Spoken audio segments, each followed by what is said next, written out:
ארץ ואדם ומטר. אמר רבי לוי, ושלושתם משלוש אותיות. ללמדך שאם אין ארץ אין מטר, ואם אין מטר אין ארץ, ואם אין שניהם אין אדם. ראינו קודם במצגת עץ משאלות. זה דבר מאוד מיוחד ומעניין שהייתי רוצה שאנחנו נאפשר לנו גם שיהיה לנו פה עץ משאלות לכמה דקות לפחות. אתם יודעים שנוטעים עץ או שזורעים זרע, אז טומנים באדמה לא רק את השתיל עצמו, אלא בעצם גם את כל התקוות והחלומות והבקשות והרצונות.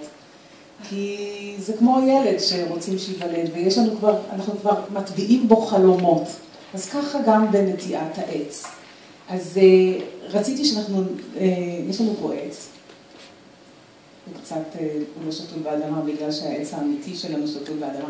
אנחנו תכף נוכל לחבר אליו קצת משאלות, מבין המשאלות שמעדדות לכם בלבבות.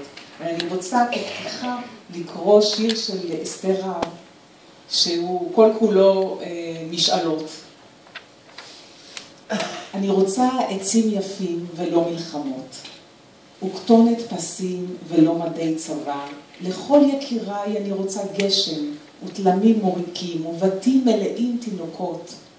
לוח בריתות וכיכר האחווה, ורם וברק בשמיים, וגשמי ברכה על האדמה, וחרקום ורוד בנקיקים, והצטרובלים על מצע ריחני של נחתים תחת אורנים.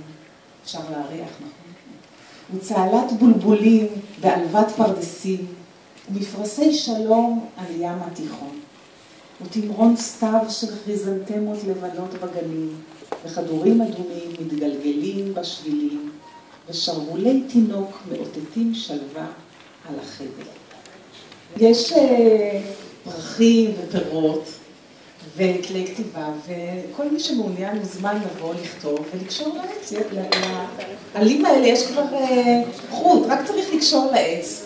והעץ נראה באמת עכשיו קצת עגום, נכון? הוא זקוק לקישוטים. אז באמת מי שמעוניין, ואם רוצים גם לשתף במשאלות, אז מוזמנים.